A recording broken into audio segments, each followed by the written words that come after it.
Após flagrar o marido em uma traição, ela deixou para trás um lar cheio de mentiras e amargura e se mudou para uma cidadezinha no interior.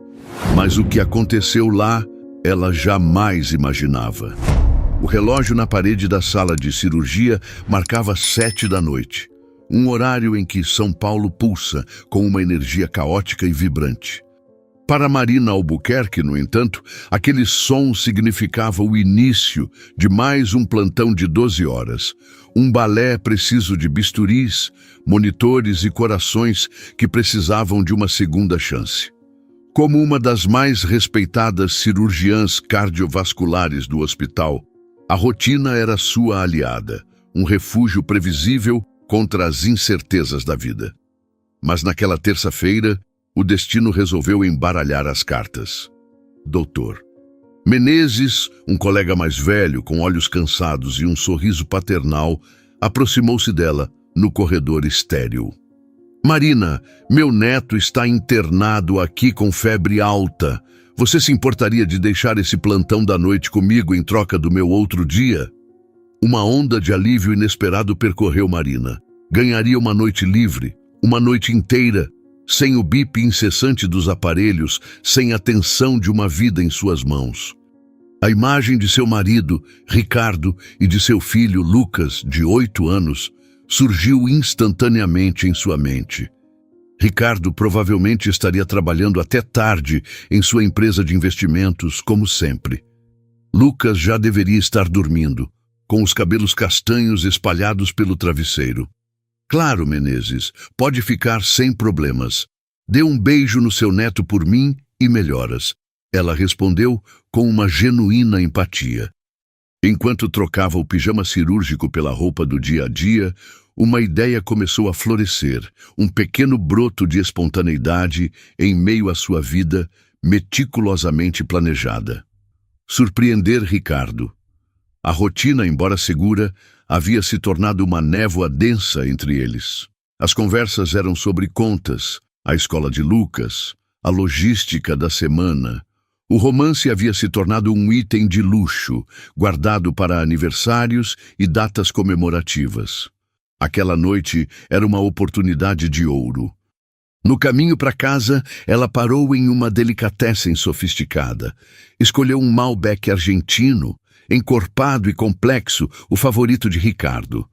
Ao lado, uma caixa de chocolates belgas, amargos e recheados com ganache de avelã, os preferidos dela. Imaginou a cena.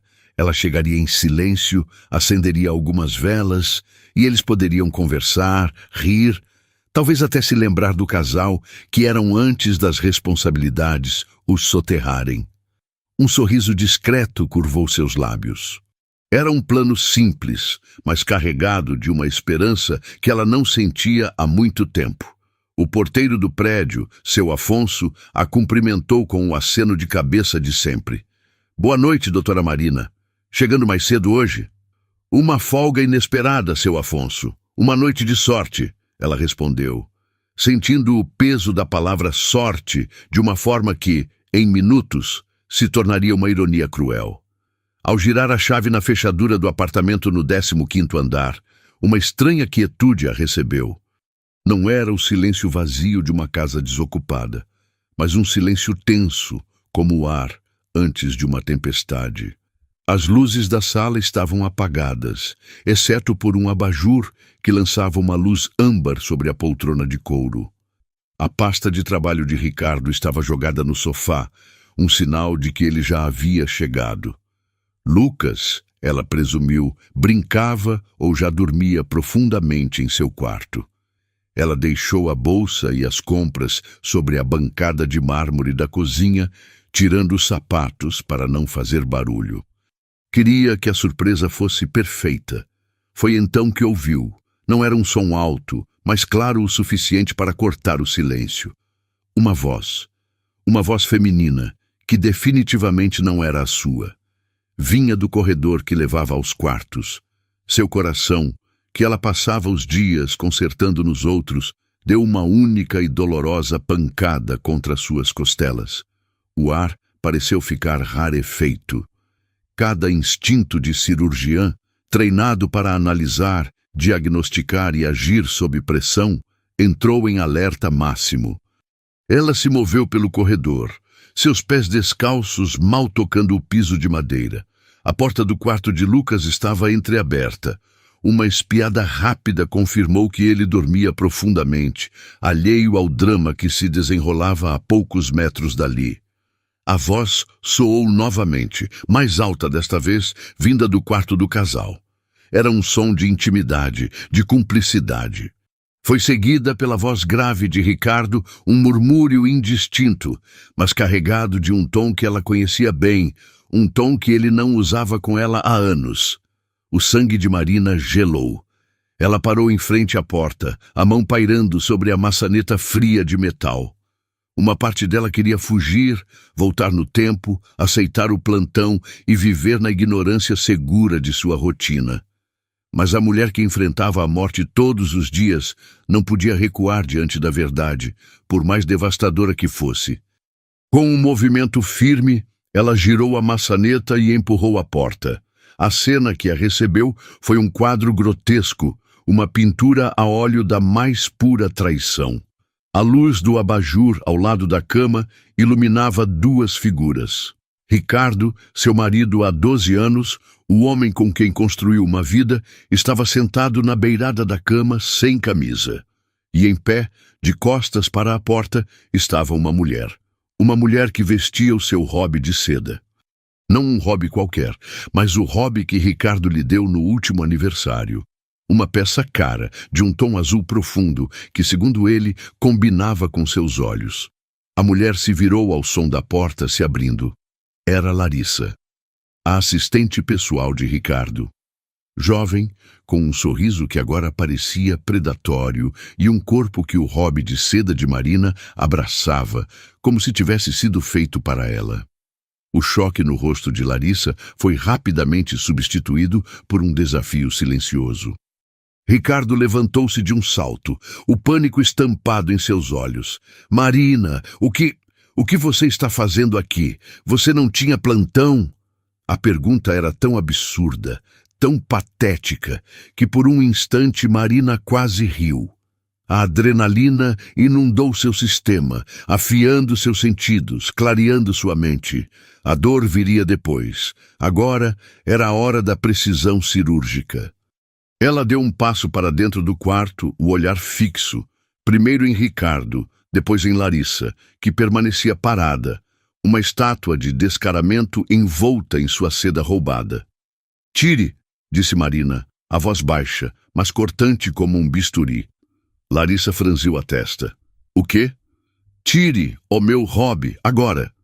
Cada palavra foi uma ordem, desprovida de histeria, mas carregada com o peso de uma autoridade inquestionável.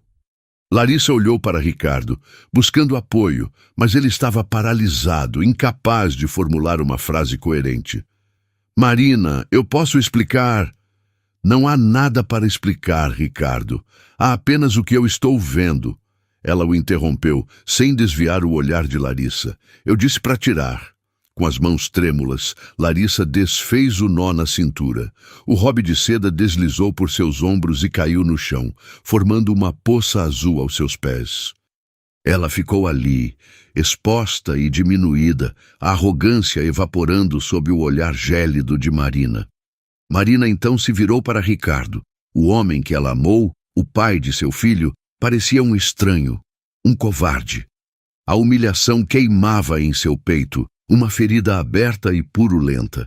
A imagem daquele robe em outra mulher, no quarto deles, na cama deles, seria uma cicatriz que jamais desapareceria. Eu quero que vocês dois saiam da minha casa. Como você foi capaz de fazer isso e ainda com meu filho em casa? Ela disse, a voz ainda controlada, mas com uma vibração de fúria contida. Peguem suas coisas. Eu vou para o quarto de Lucas. Vocês têm 10 minutos. Se quando eu voltar, um de vocês ainda estiver aqui, eu chamo a polícia. Marina, por favor, vamos conversar. Ele tentou, dando um passo em sua direção. Não se atreva a chegar perto de mim, ela sibilou, e pela primeira vez a emoção crua transpareceu. Apenas saia. Ela se virou. sem olhar para trás, e caminhou até o quarto de Lucas, fechando a porta suavemente para não acordá-lo. Sentou-se na pequena poltrona ao lado da cama do filho, o único porto seguro em meio ao naufrágio de sua vida. Ouviu os sons abafados de roupas sendo jogadas em uma mala, de sussurros apressados e raivosos. O som da porta da frente, batendo, ecoou pelo apartamento, não como um ponto final, mas como o tiro de partida para uma corrida que Marina não sabia que estava prestes a começar. Por um longo momento, ela permaneceu imóvel na poltrona ao lado da cama de Lucas, o corpo rígido, a mente um turbilhão de imagens fragmentadas, o hobby de seda azul no chão, o pânico nos olhos de Ricardo, o sorriso desafiador de Larissa. Cada detalhe era um caco de vidro em sua memória. O ar que ela respirava parecia contaminado, cada objeto na casa um lembrete da traição. Ficar ali era impossível. Com a mesma precisão com que planejava uma cirurgia complexa, ela começou a agir. Primeiro, pegou uma mochila de Lucas e colocou dentro o essencial: pijama, escova de dentes, seu urso de pelúcia favorito, uma troca de roupa. Para si mesma, pegou apenas a bolsa, o celular e as chaves do carro. Não olhou para o quarto do casal. Não se permitiu sentir a dor da perda. Naquele momento, ela não era uma esposa traída. Era uma mãe em modo de proteção. Com Lucas adormecido em seus braços, um peso quente e familiar contra seu peito, ela deixou o apartamento sem olhar para trás, fechando a porta de uma vida que acabara de ruir. O único nome que veio à sua mente foi o de Patrícia. Patrícia, sua amiga desde a faculdade de medicina, a madrinha de Lucas, a âncora em todas as tempestades. Eram quase 2 da manhã quando Marina tocou o interfone do prédio dela, no outro lado da cidade. A voz sonolenta de Patrícia do outro lado da linha foi um bálsamo. Mari, aconteceu alguma coisa? Aconteceu tudo, Pati. Posso subir?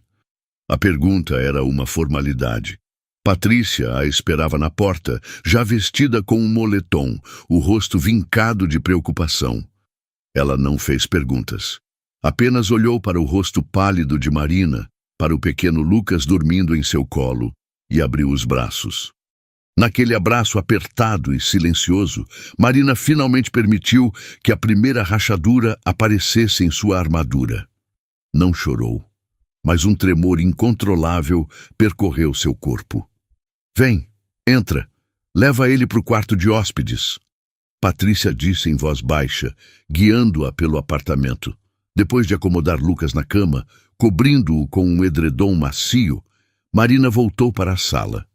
Patrícia a esperava com 2 canecas de chá de camomila fumegante. Sentaram-se no sofá, a cidade de São Paulo adormecida do lado de fora da janela. Ricardo, Marina disse, a palavra saindo como um veneno, com a assistente dele na nossa cama. Patrícia soltou um palavrão baixo e furioso. Ela segurou a mão de Marina, os dedos gelados dela encontrando o calor da amiga. Não houve conselhos vazios, nem frases feitas. Apenas a presença sólida de alguém que entendia que, às vezes, o silêncio é a única resposta possível. Ficaram ali, acordadas, enquanto a noite se arrastava, o chá esfriando nas canecas. Marina não conseguia fechar os olhos. Cada vez que tentava, a imagem do hobby azul no chão se projetava na escuridão de suas pálpebras. O futuro, que antes era uma estrada pavimentada e previsível, congressos médicos, a formatura de Lucas, viagens de férias planejadas com anos de antecedência. Agora era um abismo. A casa, o casamento, a vida social que compartilhavam, tudo se desfez em pó. Mas em meio aos escombros, uma única certeza se solidificava a cada minuto que passava. Ela não podia continuar em São Paulo. A cidade, que antes representava suas conquistas e ambições, agora parecia uma gaiola dourada. Cada esquina, cada restaurante, cada parque estaria impregnado de memórias, de fantasmas, de uma felicidade que se revelara uma farsa. E Lucas, Como ela poderia criá-lo em um ambiente de brigas, de acusações, de um divórcio litigioso que certamente se arrastaria pelos tribunais? Ela não queria que seu filho crescesse em meio a essa toxicidade, aprendendo sobre o amor através do exemplo de um relacionamento quebrado. Eu vou embora, Patty, ela disse de repente, a voz firme, surpreendendo a si mesma. Patrícia a olhou, os olhos buscando qualquer sinal de hesitação. Embora para onde, Mari? Eu não sei. Para longe. Um lugar calmo. Um lugar onde o Lucas possa subir em árvores e sujar os pés de terra. Onde o ar seja limpo e as pessoas se cumprimentem na rua. Um lugar onde a gente possa recomeçar. Só nós dois. Eu não quero enfrentar tudo isso aqui. São muitas lembranças, muito sofrimento. A ideia, que nascera como um impulso de fuga, começou a tomar a forma de um plano. Um plano de sobrevivência. Patrícia, sempre prática, levantou-se e voltou com seu notebook. Se você está falando sério, vamos ver o que existe. As primeiras luzes da manhã começavam a pintar o céu de cinza quando elas iniciaram a busca. Imóveis rurais, casas de campo, chácaras à venda. As palavras-chave abriram um portal para um mundo distante da selva de pedra paulistana. Viram fotos de sítios modernos com piscinas de borda infinita, casas de condomínio com segurança 24 horas. Nada parecia certo. Eram apenas versões menores e mais verdes da vida que ela estava deixando para trás. Foi então que um anúncio discreto, quase perdido no meio de tantos outros, chamou sua atenção. Não tinha fotos profissionais, apenas imagens simples, tiradas provavelmente com um celular. Chácara antiga na Serra da Mantiqueira, dizia o título. As fotos mostravam uma casa de varanda ampla, com pilares de madeira e janelas azuis desbotadas. Havia um pomar com árvores que pareciam velhas e sábias, um gramado irregular e, ao fundo, a silhueta imponente das montanhas. A descrição era curta. Propriedade com grande potencial, necessita de cuidados, motivo da venda, saúde. O preço era surpreendentemente acessível, quase baixo demais para ser verdade. Era uma fração do que valia o apartamento em São Paulo. Para Marina, aquilo não era um sinal de problema, mas de oportunidade. Ela não estava procurando perfeição. Estava procurando um refúgio, um lugar para reconstruir. A casa parecia ter uma alma, uma história. As paredes descascadas e a madeira envelhecida não a assustavam. Pelo contrário, pareciam acolhedoras, como se a casa também tivesse suas próprias cicatrizes. É essa? Marina sussurrou, apontando para a tela. Patrícia aproximou o rosto, analisando as imagens com um olhar cético. Mari, isso fica no meio do nada. A casa parece que vai desabar. E essa história de motivo de saúde pode ser complicada. É exatamente por ser no meio do nada que eu a quero, respondeu Marina, uma convicção crescendo em seu peito. Eu não preciso de luxo, Patty. Eu preciso de paz. Preciso de um lugar onde eu possa me curar, esquecer de tudo e onde o Lucas possa ser criança de verdade. Ela olhou para o número de telefone no anúncio. Era um número fixo, algo raro nos dias de hoje. Sentiu um impulso, uma urgência em saber mais. Não era apenas uma casa, era um farol de esperança na noite escura de sua alma. A imagem daquela varanda, com a promessa de manhãs tranquilas e o som do vento nas árvores, sobrepôs-se à memória do quarto profanado. Ali, naquele anúncio simples, estava o primeiro passo para longe do passado. Ela pegou o celular, o coração batendo com uma mistura de medo e excitação. Ela iria ligar, iria descobrir quem estava do outro lado daquela linha e talvez do outro lado de sua nova vida. Com o dedo pairando sobre a tela do celular, Marina sentiu uma hesitação que durou apenas um segundo. Era o medo do desconhecido lutando contra a necessidade desesperada de escapar do conhecido. A necessidade venceu. Ela respirou fundo e discou, o som da chamada ecoando no silêncio do apartamento de Patrícia. Depois de vários toques, longos e arrastados, uma voz atendeu do outro lado. Era uma voz masculina, frágil e um pouco rouca, como folhas secas sendo arrastadas pelo vento. Alô? Bom dia. Eu estou ligando a respeito do anúncio de uma chácara na Serra da Mantiqueira. A propriedade ainda está disponível? Houve uma pausa do outro lado, seguida por uma tosse seca e profunda. Sim, minha senhora, ainda está. Meu nome é Augusto Ribeiro, sou o proprietário. Meu nome é Marina Albuquerque. Eu vi as fotos e fiquei muito interessada. Gostaria de saber um pouco mais sobre o lugar, se o senhor não se importar. Augusto pareceu se animar com a pergunta. A fragilidade em sua voz deu lugar a um tom de orgulho nostálgico.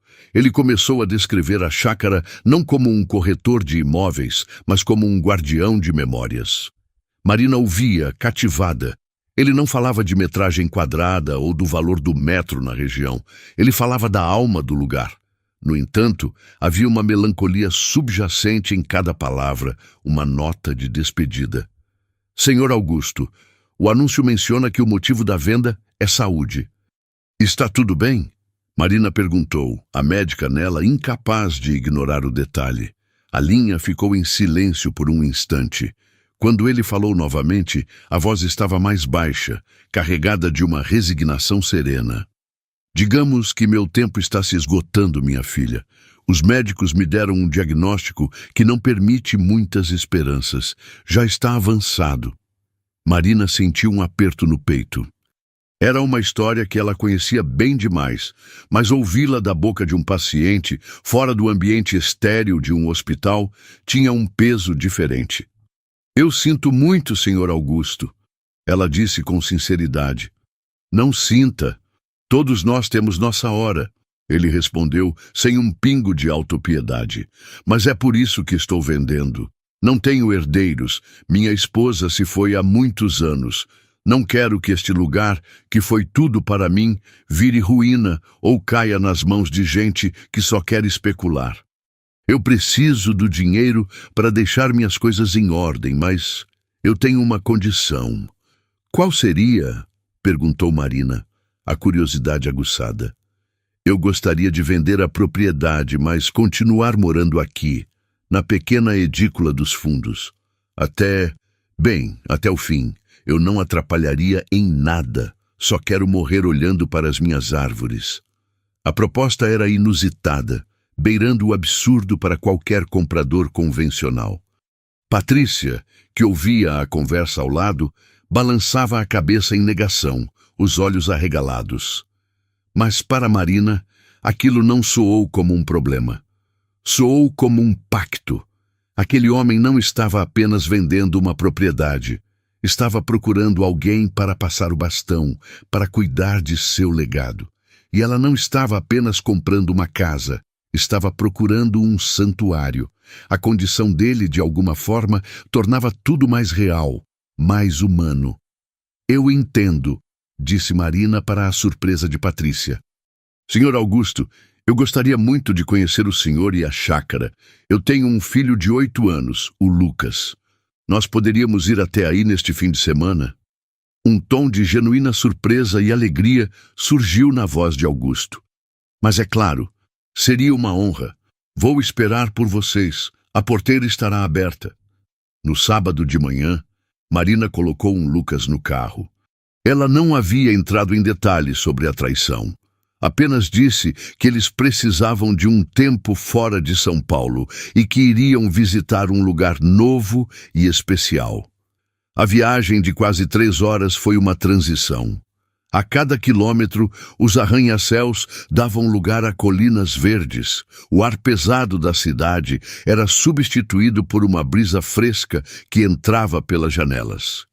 Lucas, que começou a viagem emburrado e grudado no tablet, logo se esqueceu do aparelho, fascinado pela paisagem, pelas vacas pastando e pelas pequenas cidades que cruzavam.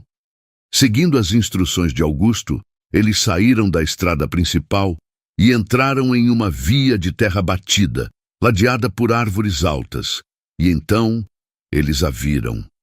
A chácara era exatamente como nas fotos, mas infinitamente mais encantadora. A casa, com sua pintura descascada e janelas azuis, parecia um organismo vivo, respirando em harmonia com a natureza ao redor. A porteira de madeira estava, como prometido, aberta. Um homem idoso, magro e de cabelos brancos como algodão, estava de pé na varanda, apoiado em uma bengala. Ele usava calças de brim e uma camisa xadrez simples. Seu rosto era um mapa de rugas gentis, e seus olhos, embora cansados, brilhavam com uma luz inteligente e acolhedora. Era Augusto Ribeiro. Quando Marina estacionou o carro, ele desceu os degraus da varanda com uma lentidão cuidadosa e veio ao encontro deles com um sorriso que iluminou seu rosto. "Sejam bem-vindos", ele disse, a voz exatamente como no telefone. "Você deve ser a Marina, e este rapazinho bonito deve ser o Lucas." Lucas, normalmente tímido com estranhos, olhou para Augusto e, em vez de se esconder atrás das pernas da mãe, deu um pequeno sorriso. "Olá", disse Marina, apertando a mão que ele lhe estendia. A mão dele era ossuda e a pele fina, mas o aperto era firme. "É um prazer finalmente conhecê-lo, Sr. Augusto, e este lugar é ainda mais bonito pessoalmente." "A beleza dele está nos detalhes", disse Augusto piscando um olho para Lucas. "Quer ver o pé de jabuticaba mais antigo da serra, garoto?" Os olhos de Lucas se arregalaram. "Ele tem fruta?" "As melhores." Augusto riu, uma risada que se transformou em uma tosse breve. Enquanto Augusto guiava Lucas pelo pomar, mostrando-lhe as árvores e explicando os segredos de cada uma, Marina os observava da varanda. Ela viu seu filho, o menino de apartamento que tinha medo de insetos, tocar a casca de uma árvore com reverência e rir abertamente quando Augusto lhe contou uma história sobre um sabiá ladrão de amoras. Uma paz que ela não sentia há anos começou a se instalar em seu coração. O encontro foi mais do que uma visita imobiliária. Foi um encontro de almas. Eles tomaram café com bolo na cozinha antiga, conversaram sobre a vida, sobre perdas e sobre a importância de ter um lugar para chamar de lar. Augusto falou de sua falecida esposa, Glorinha, com um amor que o tempo não diminuiu. Marina, sem entrar em detalhes sórdidos, falou de sua necessidade de um recomeço, de um porto seguro para seu filho. Naquele ambiente, cercada pela honestidade da natureza e pela serenidade daquele homem, a decisão de Marina se solidificou. Não era uma escolha lógica, ditada por planilhas e análises de mercado. Era uma escolha do coração. Aquele lugar, com seu dono gentil e sua história palpável, era o único lugar no mundo onde ela se via reconstruindo sua vida. A conexão foi imediata, profunda e inegável. Ela não estava apenas comprando uma chácara, estava sendo acolhida por ela e bateu o martelo. A transição de São Paulo para a pequena cidade na Serra da Mantiqueira foi menos uma mudança e mais uma transplantação. Marina sentia como se tivesse sido arrancada de um solo árido e replantada em terra fértil. Deixou o apartamento de luxo e o seu trabalho no hospital e foi em busca da simplicidade. A burocracia da venda foi resolvida com uma rapidez surpreendente, facilitada pela ausência de ganância de ambas as partes. Marina usou uma parte de suas economias para comprar a chácara, e o acordo com Augusto foi selado com um aperto de mãos na varanda, um gesto que pareceu mais vinculativo do que qualquer contrato assinado em cartório. Os primeiros dias foram uma sinfonia de novidades. O silêncio da noite, antes preenchido pelas sirenes e pelo zumbido constante da metrópole, agora era quebrado apenas pelo coachar dos sapos e o cricrilar dos grilos. O ar da manhã não tinha o cheiro de poluição, mas de orvalho, de terra e de flores. Para Lucas, a mudança foi uma libertação. O menino que vivia em um apartamento, com horários regrados e brincadeiras supervisionadas, de repente tinha um reino inteiro para explorar. O pomar tornou-se seu território sagrado. Ele passava horas subindo nos galhos baixos da jabuticabeira, construindo fortes imaginários com folhas de bananeira e travando batalhas épicas contra exércitos de formigas. Augusto, fiel à sua palavra, mantinha-se discreto em sua edícula, mas sua presença era uma constante reconfortante. Ele se tornou a figura de avô que Lucas nunca tivera. Ensinou-o a reconhecer o canto dos pássaros, a diferenciar uma amoreira de uma pitangueira e a ter paciência para esperar o tempo certo da colheita. As tardes eram frequentemente passadas com os dois sentados nos degraus da varanda. Augusto contando histórias de sua juventude e Lucas ouvindo com uma atenção que jamais dedicara a qualquer tela de tablet. Marina observava essas interações com o coração apertado de gratidão. Aquele homem que entrara em sua vida por acaso estava preenchendo um vazio em seu filho que ela nem sabia que existia.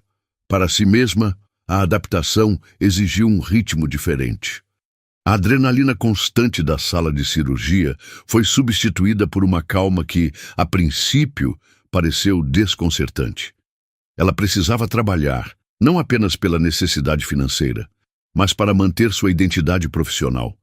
Com seu currículo impressionante, não foi difícil conseguir uma posição no posto de saúde da cidade vizinha. Um prédio simples, mas que era o coração da comunidade local. Trocar a cirurgia cardiovascular de alta complexidade pelo atendimento clínico geral foi um exercício de humildade e redescoberta. Em vez de corações abertos em uma mesa de operação, ela agora lidava com joelhos ralados de crianças, tosses persistentes de agricultores, pressões altas de senhoras que lhe traziam um pedaço de bolo a cada consulta.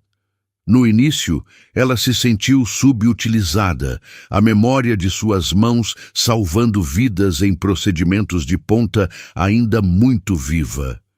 Mas aos poucos, ela começou a enxergar um outro tipo de medicina, uma medicina de proximidade, de escuta, de cuidado contínuo. Ela não era mais a doutora Albuquerque, uma figura de autoridade distante. Era a doutora Marina, a médica que sabia o nome do cachorro de seus pacientes e perguntava sobre a colheita de milho. As manhãs se tornaram seu ritual de cura. Antes de Lucas acordar, ela saía para a varanda com uma xícara de café. Sentada na cadeira de balanço de vime, que já pertencia à casa, ela observava a névoa se dissipar sobre as montanhas, revelando lentamente a paisagem. Naqueles momentos de quietude, ela se permitia sentir. A dor da traição ainda estava lá, uma brasa latente sob as cinzas, mas não a consumia mais. A humilhação, a raiva, a tristeza vinham em ondas, mas agora eram como as marés, que chegam e se retiram, não mais um tsunami que a afogava. O contato com a natureza era um bálsamo. Cuidar do jardim, sentir a terra sob as unhas, ver uma semente que ela plantou brotar e crescer, tudo isso lhe dava uma sensação de controle e de esperança que o mundo corporativo e a vida social de São Paulo jamais lhe proporcionaram. Ela estava literalmente cultivando uma nova vida. Certa tarde, ao voltar do trabalho, encontrou Lucas e Augusto rindo alto no quintal.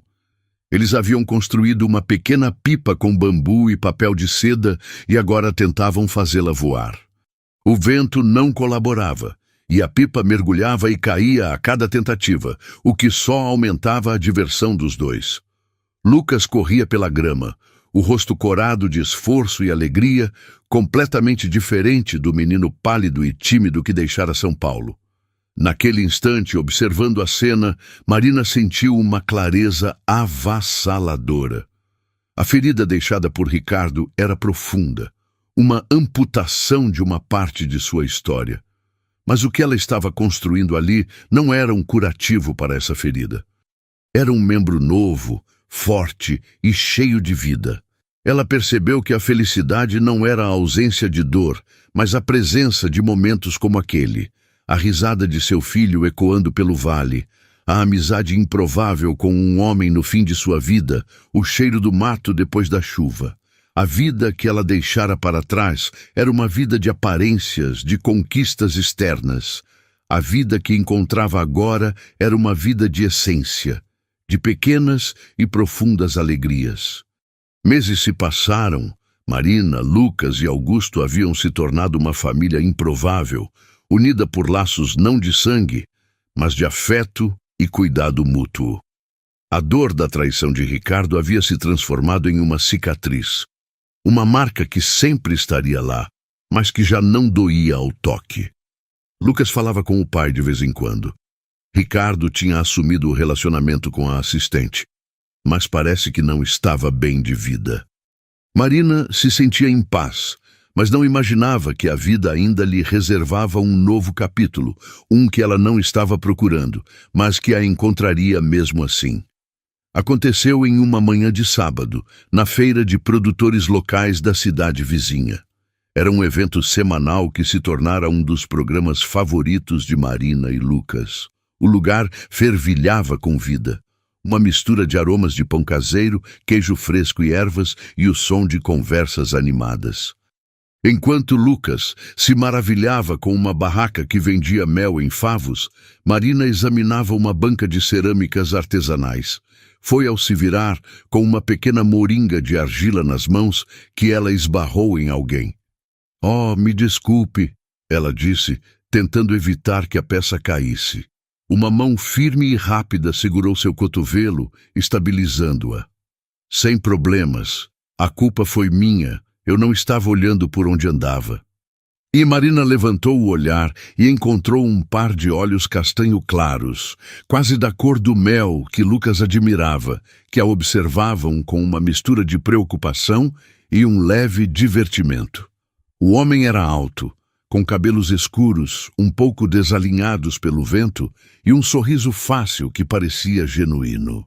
Ele usava uma camisa de linho simples e calças jeans gastas, e havia um lápis de carpinteiro apoiado atrás de sua orelha, como se fosse parte dele.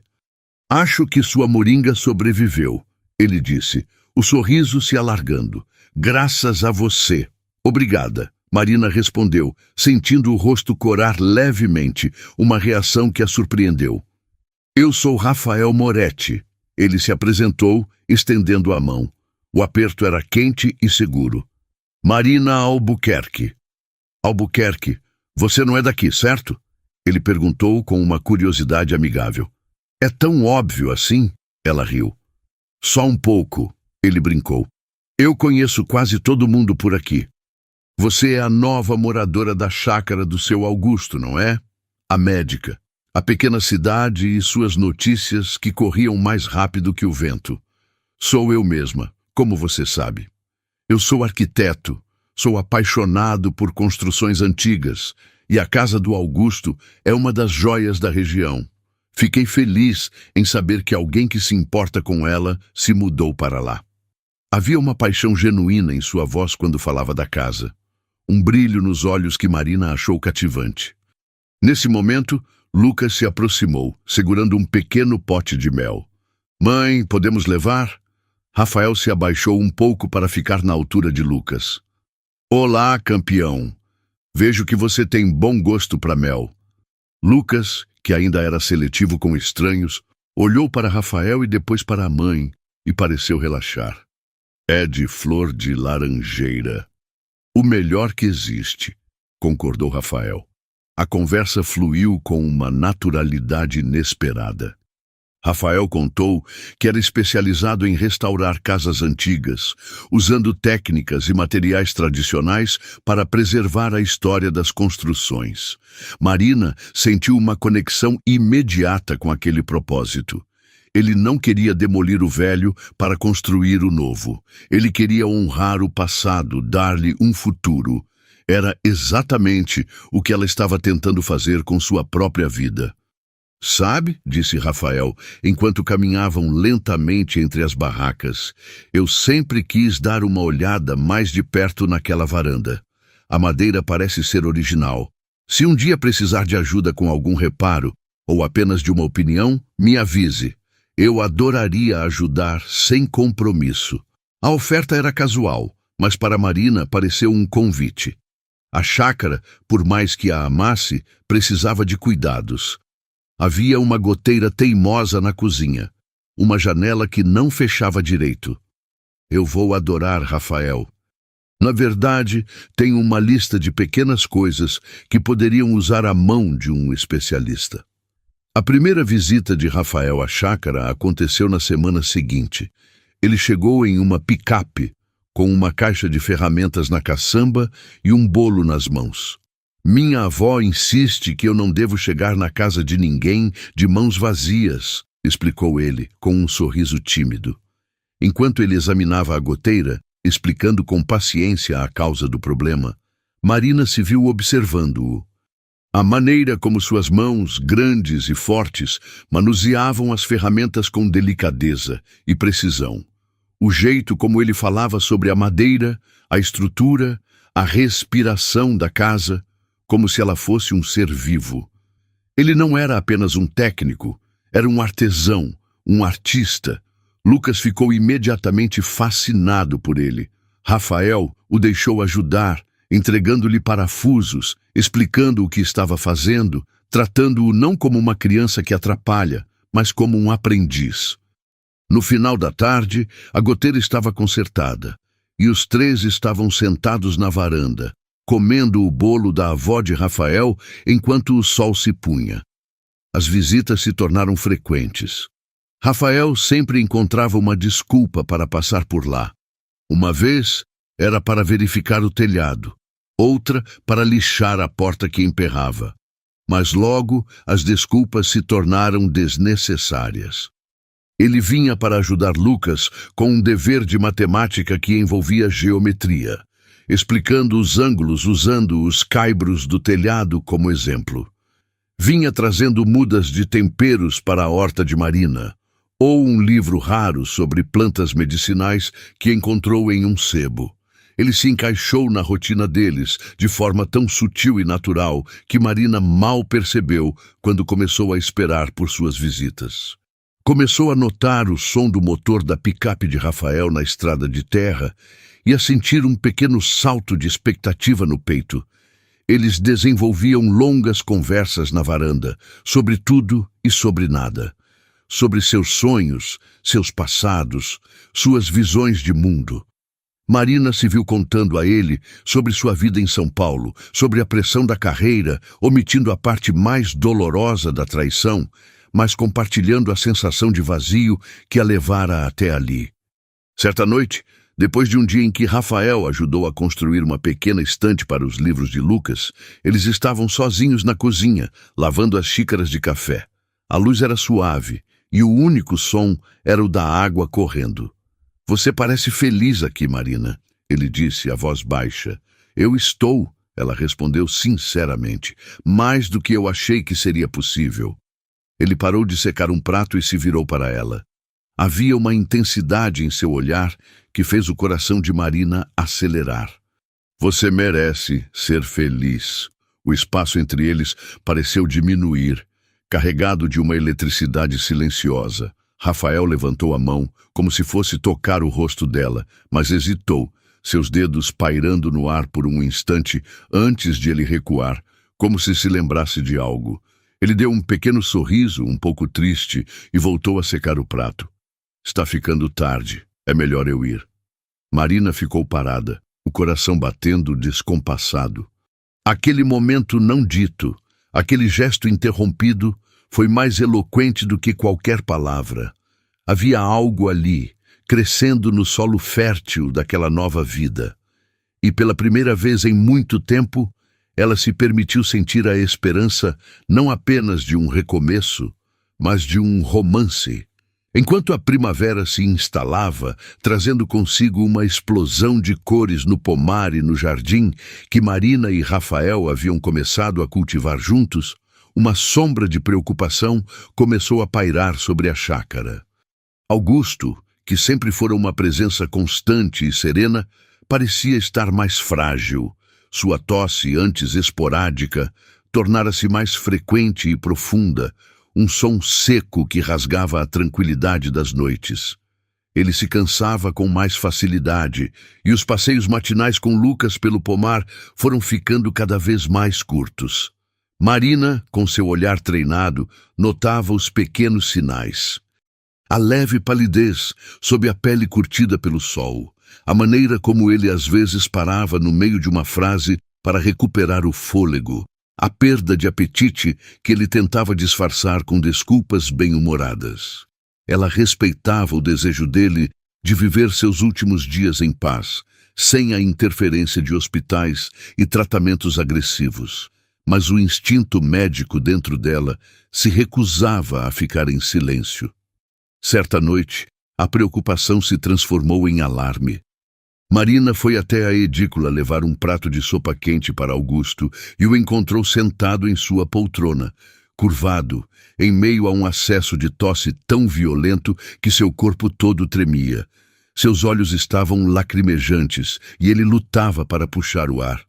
Augusto, ela exclamou, correndo para o seu lado, colocou a sopa na mesa e apoiou a mão em suas costas, sentindo a vibração do esforço em seus pulmões. Respire fundo, devagar, puxe o ar pelo nariz, solte pela boca. Ela o guiou com a calma de quem já lidou com inúmeras crises respiratórias. Aos poucos a tosse cedeu, deixando-o exausto e ofegante. Isso está acontecendo com mais frequência, ele admitiu. A voz, um sussurro rouco. Acho que o fim da linha está mais perto do que eu pensava, minha filha. Não fale assim, disse Marina, a voz suave, mas firme. Augusto, você me disse que tinha um diagnóstico de câncer avançado. Eu nunca quis me intrometer, mas como médica e sua amiga, eu preciso perguntar, posso ver seus exames? Ele hesitou, o orgulho e a resignação lutando em seu rosto cansado. Para quê, Marina? Não há nada a ser feito. O médico da cidade foi bem claro. É nos pulmões, já se espalhou. Não quero passar meus últimos dias em um hospital. Eu prometo que não vou te forçar a nada que você não queira, ela insistiu, o olhar carregado de uma sinceridade que ele não pôde ignorar. Mas me deixe apenas ver. Por favor, pela minha tranquilidade. Com um suspiro pesado, ele apontou para uma pasta de papelão sobre uma cômoda antiga. Estão todos aí. O que sobrou deles? Marina pegou a pasta e a levou para a casa principal. Com Lucas já dormindo, ela se sentou à mesa da cozinha e abriu o arquivo da vida médica de Augusto. A luz da lâmpada iluminava as folhas amareladas, os laudos de exames de sangue, as imagens de radiografias antigas. Ela analisou cada documento com a meticulosidade de uma detetive. Havia exames de sangue com marcadores inflamatórios alterados, consistentes com uma doença crônica. Havia radiografias de tórax que mostravam claramente manchas e sinais de inflamação nos brônquios. Tudo apontava para um problema pulmonar sério, mas algo crucial estava faltando. Marina folheou a pasta de novo e de novo. Não havia um laudo de biópsia. Não havia um único relatório de um patologista confirmando a presença de células malignas. O diagnóstico de câncer avançado parecia estar baseado apenas nas imagens e nos sintomas clínicos. Uma conclusão apressada e, para os padrões de Marina, perigosamente incompleta. Como um cirurgião poderia operar um coração sem um ecocardiograma detalhado? Como um oncologista poderia diagnosticar um câncer terminal sem a prova irrefutável de uma biópsia? Uma semente de dúvida, minúscula e improvável, começou a brotar em sua mente. E se o médico da cidade, talvez sobrecarregado ou com recursos limitados, tivesse cometido um erro? E se Augusto estivesse vivendo sob uma sentença de morte que não era sua?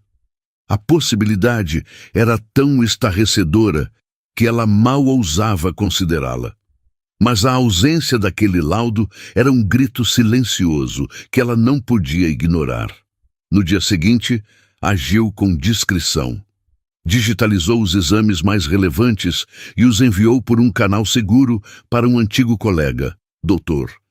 Varela, um dos maiores pneumologistas de Belo Horizonte, um homem cuja competência era lendária. No e-mail, ela explicou a situação de forma sucinta, sem revelar suas esperanças, pedindo apenas uma segunda opinião sobre o caso. A espera pelas próximas 48 horas foi uma tortura. Ela olhava para Augusto, via a maneira como ele se despedia lentamente da vida e sentia um nó na garganta. A esperança era uma faca de dois gumes. Poderia trazer a salvação ou tornar a realidade ainda mais cruel. Rafael, percebendo sua angústia, tentava distraí-la, mas até mesmo sua presença reconfortante não conseguia acalmar a tempestade dentro dela. A resposta de Varela chegou em uma tarde chuvosa. Marina abriu o e-mail com as mãos trêmulas, leu a primeira linha e seu coração parou. Leu de novo, e de novo, as lágrimas brotando em seus olhos e escorrendo por seu rosto. Marina, dizia o e-mail, as imagens são compatíveis com um quadro severo de bronquite crônica, provavelmente agravada por anos de exposição à poeira ou fumaça. Os marcadores inflamatórios confirmam isso. Não há, em nenhum desses exames, evidência conclusiva de neoplasia maligna. Sem uma biópsia, um diagnóstico de câncer é, na minha opinião, imprudente e muito provavelmente incorreto. Com o tratamento adequado, com broncodilatadores e corticoides, a qualidade de vida deste senhor pode melhorar drasticamente. Ele não está morrendo, Marina. Ele só não está sendo tratado corretamente. As palavras dançavam em sua frente. Não era câncer, era bronquite, uma doença crônica, séria, mas tratável. Augusto não estava morrendo. Ele não precisava morrer. Com o celular na mão, ela correu para a edícula, a chuva molhando seus cabelos, as lágrimas se misturando com as gotas frias. Encontrou Augusto sentado na varanda, observando a chuva cair, exatamente como ele gostava. Augusto, ela disse, a voz embargada pela emoção, tentando controlar o choro. Ele se virou, a preocupação vincando seu rosto ao vê-la naquele estado. Marina, o que aconteceu? É o Lucas? Não, é você, ela conseguiu dizer, aproximando-se dele. Ela se ajoelhou à sua frente, segurando suas mãos enrugadas. Augusto, eu preciso que você me escute. Você não tem câncer. Ele a olhou confuso. Do que você está falando, minha filha? É claro que eu tenho. Não, você não tem. Ela repetiu mais alto, a alegria e o alívio transbordando em sua voz. Você tem uma inflamação séria nos pulmões, uma bronquite crônica. É grave, mas tem tratamento. Eu mandei seus exames para um dos melhores especialistas do país, ele confirmou. Não é uma sentença de morte, Augusto. É uma condição que podemos tratar. Você pode melhorar. Você pode viver. Augusto ficou em silêncio, o olhar perdido na chuva. Ele piscou uma, duas vezes, como se tentasse processar uma informação em uma língua estrangeira. Lentamente, uma lágrima solitária rolou por sua bochecha e se perdeu nas rugas de seu rosto. Não era uma lágrima de tristeza, mas de um alívio tão profundo, tão avassalador, que parecia doer. Viver, ele sussurrou, a palavra estranha em seus lábios. Naquele momento, o homem que se preparara por anos para morrer recebeu a notícia de que teria que reaprender a viver. E Marina, a médica que viera para o campo em busca de sua própria cura, acabara de dar ao seu amigo o presente mais precioso de todos, o futuro. Sob os cuidados de Marina, que coordenava o tratamento com o especialista de Belo Horizonte, Augusto começou uma transformação notável. A tosse diminuiu, a respiração se tornou mais fácil e, semana após semana, a cor voltou ao seu rosto. Ele abandonou a bengala em um canto da edícula e retomou seus passeios pelo pomar, desta vez não para se despedir, mas para planejar as futuras colheitas. A alegria de viver, que ele havia guardado como uma relíquia, voltou a brilhar em seus olhos. A felicidade na chácara era palpável. Para Marina, parecia que a vida finalmente havia encontrado seu eixo. Ela havia construído um santuário, um refúgio seguro contra as tempestades do passado. Mas as tempestades, ela estava prestes a descobrir, nem sempre respeitam os muros que erguemos. O passado chegou na forma de um envelope timbrado, entregue por um motoboy que se perdeu 2 vezes na estrada de terra antes de encontrar a chácara. O remetente era um escritório de advocacia de São Paulo. O assunto, uma proposta de acordo de divórcio enviada por Ricardo. O coração de Marina gelou. Nos últimos meses, ela havia se concentrado tanto em construir o futuro que mal dedicara energia para desmantelar o passado. O divórcio era uma formalidade pendente, um fantasma que ela evitava. Agora, ele estava ali, em suas mãos, em um papel caro e com letras impessoais. Sentada na varanda com Rafael ao seu lado, oferecendo um apoio silencioso, ela abriu o envelope.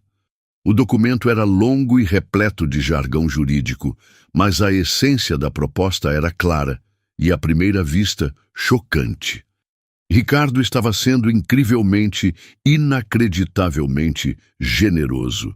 Ele abria mão do apartamento em São Paulo, que ficaria integralmente para Marina. E o mais surpreendente, ele oferecia a ela 70% das ações de sua empresa de investimentos, a RA Capital, o empreendimento que foi o orgulho de sua vida. Em troca, ele pedia apenas que o processo fosse amigável, rápido e sem alardes. Rafael assobiou. 70%? Marina, isso é uma fortuna. Parece que ele está tentando comprar o seu perdão. Mas Marina conhecia Ricardo. Generosidade não era uma palavra em seu vocabulário. Arrependimento, talvez, mas um arrependimento que o levasse a abrir mão do controle de sua empresa? Impossível. O homem que ela conhecera lutaria com unhas e dentes por cada centavo. Aquilo não era uma oferta de paz, era uma jogada. Ela só não sabia qual. Não, disse ela, o instinto gritando mais alto que a lógica. Isso não faz sentido. Ricardo ama aquela empresa mais do que amou a mim ou a qualquer outra pessoa. Ele não a entregaria assim. Há algo errado aqui. A desconfiança, a mesma que a fez questionar o diagnóstico de Augusto, acendeu um alerta vermelho em sua mente. Ela não era mais a esposa ingênua que acreditava nas aparências. A vida na Mantiqueira a havia ensinado a olhar sob a superfície, a procurar por raízes e pragas. Eu preciso de um advogado, ela decidiu. Mas não um tubarão de São Paulo. Alguém daqui. Alguém que entenda de gente, não apenas de leis. Augusto, que se aproximara ao ver o envelope, sugeriu um nome, Dr. Afonso, um advogado da cidade vizinha. Ele é um homem velho e rabugento, mas é mais honesto que um dia de sol e conhece os truques dos espertalhões da cidade grande, disse Augusto. Ele me ajudou a não cair no golpe de uma construtora querendo comprar minha chácara. No dia seguinte, Marina estava sentada no escritório modesto de Dr. Afonso. O lugar cheirava a papel antigo e café forte. O advogado era exatamente como Augusto o descrevera. Um homem de seus 70 anos, com óculos na ponta do nariz e um olhar que parecia enxergar através das paredes. Ele leu a proposta de Ricardo em silêncio, os lábios finos se contraindo ocasionalmente. Ao terminar, ele tirou os óculos, limpou-os lentamente com um lenço e fixou o olhar em Marina. Minha senhora. Ele começou, a voz grave. Seu ex-marido é um homem muito esperto ou acha que a senhora é muito tola? O que o senhor quer dizer? Perguntou Marina, o coração apertado. Quero dizer que esta proposta não é um presente. É uma armadilha, uma bomba relógio que ele está tentando colocar no seu colo. Dr. Afonso se inclinou para a frente, a expressão séria. Eu tenho alguns contatos, velhos amigos no mundo financeiro. Tirei amanhã para fazer umas ligações discretas sobre a RA Capital, a empresa do seu marido, doutora. Marina está quebrada. Pior que isso, está afundada em dívidas. A revelação caiu sobre Marina como uma pedra. Ele fez investimentos de altíssimo risco que deram errado, continuou o advogado. Pegou empréstimos enormes usando a empresa como garantia. Há processos trabalhistas, credores batendo a porta. A empresa não vale nada. Na verdade, ela tem um passivo, uma dívida, que é gigantesca. As ações que ele está lhe oferecendo generosamente não são um ativo, são um fardo. Se a senhora assinar este acordo, a partir do momento em que o divórcio for homologado, 70% daquela dívida colossal passa a ser sua. Ele se livra do problema, declara falência pessoal e sai limpo, enquanto a senhora, como acionista majoritária, seria a responsável por arcar com o rombo. Ele não está tentando te compensar, ele está tentando te destruir. O ar faltou nos pulmões de Marina. A crueldade do plano era de uma perversidade que ela mal podia compreender. Ricardo não queria apenas se livrar dela, ele queria aniquilá-la. Queria garantir que ela ficasse sem nada, atolada em dívidas pelo resto da vida, pagando pelos erros dele. A traição no quarto do casal foi um ato de paixão e egoísmo. Aquilo era diferente. Aquilo era um golpe frio, calculado, desumano. Era a tentativa de assassinato de seu futuro. Um calafrio percorreu sua espinha. Ela se lembrou da expressão de Ricardo naquela noite, do pânico em seus olhos. Não era apenas o medo de ser pego. Era o medo de um homem cujo império estava desmoronando e que via nela a oportunidade perfeita para encontrar um bode expiatório. Ela se levantou, a raiva substituindo o choque, uma fúria fria e precisa, a mesma que sentira na noite da traição, mas agora amplificada por meses de cura e autoconfiança. Ele a subestimara. Achou que a mulher que fugiu para o campo estava fraca, derrotada, desesperada. Ele não fazia ideia da mulher em que ela havia se tornado. Doutor Afonso, disse ela, com a voz firme como aço, o que nós vamos fazer a respeito?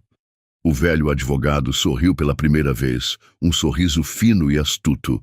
Agora a senhora está falando a minha língua, doutora. Nós não vamos apenas recusar a oferta, nós vamos contra-atacar.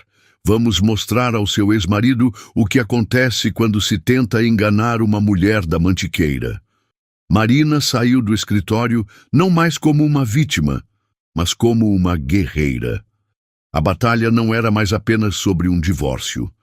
Era sobre sua dignidade, seu futuro e a proteção do santuário que ela havia construído com tanto esforço. Ricardo havia reacendido uma guerra que ela pensava ter acabado, mas desta vez ela não estava sozinha, e ela não iria recuar. Sob a orientação astuta do Dr. Afonso, ela mergulhou de cabeça na tarefa de desmantelar a armadilha de seu ex-marido. A chácara, antes um refúgio de paz, transformou-se em um quartel-general improvisado. A grande mesa de madeira da cozinha, onde antes se compartilhavam bolos e cafés, agora estava coberta de papéis, planilhas e extratos bancários. Dr. Afonso, com sua rede de contatos, foi o general traçando a estratégia. Marina era sua principal soldado de campo. Usando seu conhecimento prévio da empresa e o acesso que ainda tinha a alguns documentos antigos, ela começou a puxar os fios soltos. Passou noites em claro, os olhos ardendo diante da tela do computador, cruzando informações, buscando inconsistências, montando o quebra-cabeça da ruína financeira de Ricardo. Cada descoberta era uma nova camada de engano. Empréstimos ocultos, balanços maquiados, manobras fiscais no limite da legalidade. Ela não estava apenas se defendendo, estava conduzindo uma investigação. Nesse turbilhão, Rafael se tornou sua rocha. Ele não entendia os meandros do direito empresarial ou as complexidades do mercado financeiro, mas entendia de estruturas. E ele via que a estrutura emocional de Marina estava sob um ataque pesado. Ele não tentava dar conselhos sobre o caso, mas garantia que o resto da vida dela não desmoronasse. Ele aparecia na chácara sem avisar, trazendo o jantar quando sabia que ela se esqueceria de comer. Assumia a tarefa de buscar Lucas na escola, levando-o para tomar sorvete ou para ajudá-lo em algum pequeno projeto de marcenaria em sua oficina, criando uma bolha de normalidade para o menino, protegendo-o da tensão que pairava no ar. Enquanto Marina estava imersa em documentos, Rafael estava no quintal, consertando uma cerca, podando uma árvore ou simplesmente lendo um livro na varanda. Sua presença silenciosa, um lembrete constante de que ela não estava sozinha. Certa noite, exausta, Marina desabou na cadeira da cozinha, a cabeça entre as mãos. Eu não sei se consigo, Rafa. É tanta sujeira, tanta mentira. Parece que quanto mais eu cavo, mais fundo o poço fica. Rafael se aproximou por trás dela e colocou as mãos em seus ombros, massageando a tensão acumulada. Suas mãos eram firmes e quentes, e o simples toque parecia transferir um pouco de sua força para ela. Você consegue, ele disse, a voz baixa e segura. Você é a mulher mais forte que eu conheço, Marina. Você enfrentou a traição, mudou de vida, construiu um lar para o seu filho e deu a Augusto uma segunda chance. É a médica mais querida dessa cidade. Isso aqui. Ele gesticulou para os papéis. É só mais uma estrutura podre que você precisa expor antes de demolir. E você não está fazendo isso sozinha. Ela se inclinou para trás, apoiando a cabeça em seu peito e fechou os olhos, buscando refúgio no som do coração dele, no cheiro de madeira e terra que ele carregava consigo. Mas o conforto se misturou a algo mais. Uma eletricidade que vinha do toque dele, uma consciência aguda de sua proximidade. Ela se virou na cadeira para encará-lo, o rosto a centímetros do dele. A gratidão em seus olhos se misturava com uma pergunta silenciosa, um desejo que ela mal ousava admitir. Eu não teria chegado até aqui sem você, ela sussurrou. Eu estaria aqui mesmo que não houvesse nada disso. Ele respondeu, a voz rouca, os olhos fixos na boca dela. E então o mundo pareceu parar. O peso dos documentos, a sombra de Ricardo, tudo se desvaneceu. Havia apenas os dois, envoltos na luz suave da cozinha, no silêncio da noite na serra. Rafael inclinou o rosto e a beijou. Não foi um beijo tímido ou hesitante. Foi um beijo de meses de sentimentos contidos, de admiração, de desejo e de uma profunda necessidade de conexão. As mãos de Marina subiram pelo peito dele, agarrando-se à sua camisa como se ele fosse sua única âncora em um mar de incertezas. Eles se separaram, ofegantes, os corações batendo em uníssono. O olhar dele era uma chama, queimando qualquer dúvida que ela pudesse ter. Sem dizer uma palavra, Rafael a pegou pela mão e a guiou para fora da cozinha, deixando para trás a guerra de papéis sobre a mesa. Ele a conduziu pelo corredor silencioso até a porta de seu quarto. Ali, sob o umbral, ele parou e acariciou seu rosto com o polegar, o toque enviando ondas de calor por todo o corpo dela. Marina, ele começou, como se quisesse dar a ela uma última chance de recuar. Mas ela o silenciou, colocando os dedos sobre seus lábios e depois o puxando para dentro do quarto. Naquele gesto, ela não estava apenas o convidando para sua cama, estava o convidando para sua vida, para seu coração. Na penumbra do quarto, iluminados apenas pela luz da lua que entrava pela janela, eles se entregaram um ao outro. Foi um ato de uma ternura feroz, uma dança de corpos e almas que ansiavam por se encontrar. Cada toque era uma cura, cada beijo, uma promessa. Naquela noite, nos braços de Rafael, Marina não era mais a mulher traída ou a guerreira em batalha. Ela era simplesmente uma mulher sendo amada, completa e incondicionalmente. E pela primeira vez em uma eternidade, ela se sentiu inteiramente em casa. As idas a São Paulo para as audiências de conciliação eram um mergulho no passado que Marina preferia esquecer. Cada visita à cidade era um lembrete da vida que ela havia deixado para trás, um teste à sua recém-encontrada paz. Mas desta vez, ela não estava sozinha. Rafael insistia em acompanhá-la. Sua presença silenciosa era um escudo contra a hostilidade do ambiente. Ele não entrava na sala de audiências, mas sua espera no café do outro lado da rua era um farol. A cada confronto com Ricardo, um homem que agora parecia consumido pela própria ruína, sua fúria impotente um espetáculo patético, Marina sentia a força de Rafael a sustentá-la. Com o doutor Afonso ao seu lado, ela desmantelava as mentiras de Ricardo, expondo a fraude com uma precisão cirúrgica que fazia a cor sumir do rosto do ex-marido. A batalha judicial contra Ricardo se arrastou por meses, um jogo de nervos e intimidação. A cada audiência, ela via o império de Ricardo ruir sob o peso de suas próprias mentiras. O dia do julgamento final chegou. Ao lado de Rafael, cuja presença era sua armadura silenciosa, Marina enfrentou o passado pela última vez. A sentença foi um golpe de misericórdia. Divórcio decretado, a fraude de Ricardo exposta e ela livre. Ao ver o ódio impotente no rosto do ex-marido ao ser derrotado, Marina não sentiu alegria, apenas o alívio profundo de quem finalmente fecha uma porta para sempre. Livre, ela sentiu uma urgência de criar, de transformar. Com o dinheiro da venda do apartamento, ela e Rafael mergulharam na reforma da chácara e na construção de chalés para alugar ao público que busca um refúgio.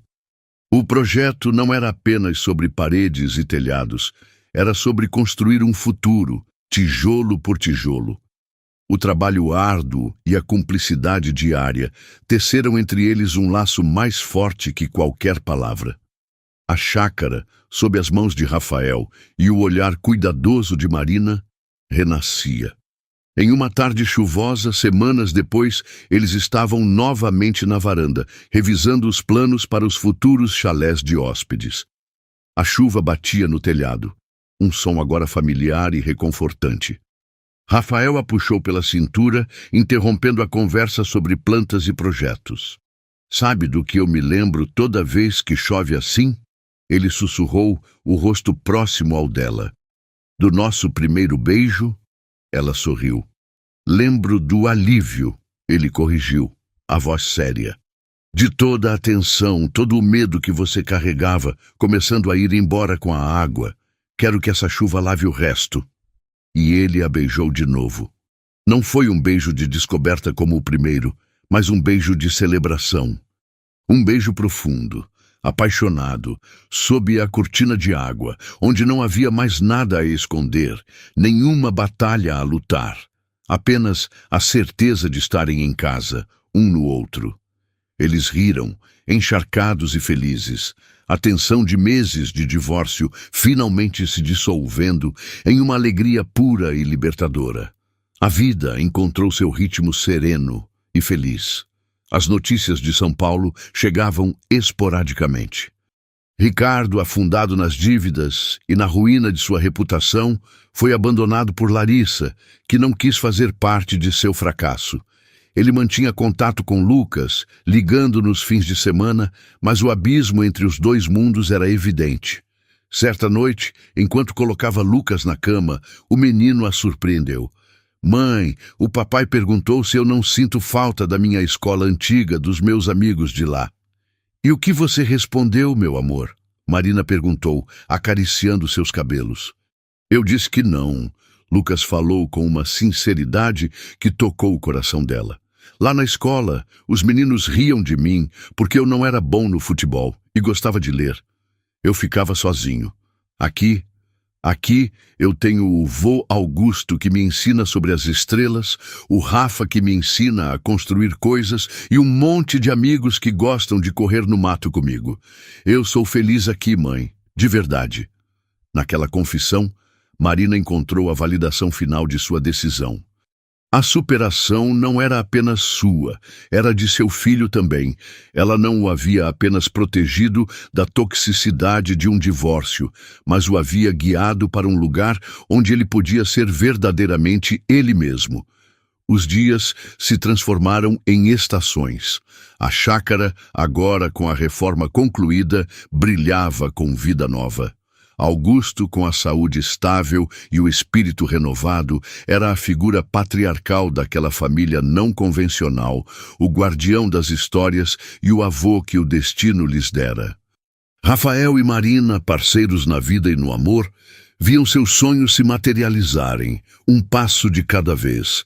Em uma tarde dourada, enquanto o sol se punha atrás das montanhas, pintando o céu de laranja e rosa, os quatro estavam na varanda. Lucas dormitava no colo de Augusto e Marina estava aninhada nos braços de Rafael, observando a paisagem. "Olhe para isso", ela sussurrou, a voz cheia de emoção. "Um ano atrás, eu achei que minha vida tinha acabado. Achei que a única coisa que me restava era a dor." Rafael apertou seu abraço. "E agora?" Ela se virou para ele, os olhos brilhando com lágrimas de felicidade. "Agora eu sei que aquilo não foi um fim, foi o começo.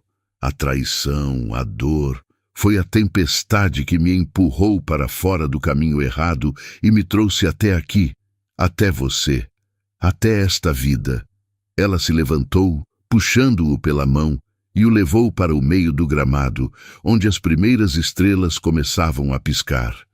Ali, sob o céu imenso da mantiqueira, ela o beijou, um beijo que continha a gratidão por cada passo da jornada. Marina finalmente entendeu. A descoberta que virou sua vida de cabeça para baixo não foi a traição em um apartamento de luxo. Foi a descoberta de que a verdadeira felicidade não estava em uma carreira de sucesso ou em uma vida de aparências, mas na simplicidade de um pôr do sol, na risada de um filho, no toque de um amor verdadeiro e na paz de um lar construído sobre fundações de verdade, resiliência e esperança. Ela não apenas sobreviveu, ela renasceu. E naquele pedaço de paraíso, ela encontrou muito mais do que havia perdido. Encontrou a si mesma. Se você se emocionou com essa história de superação e amor, não se esqueça de deixar o seu like para nos ajudar a levar mais histórias como esta a outras pessoas. E queremos saber de qual cidade você está assistindo. Comente aqui embaixo. Vamos adorar ver até onde nossa história viajou. E inscreva-se no canal e ative o sininho para não perder nenhum capítulo das nossas próximas grandes histórias. Um grande abraço e até a próxima.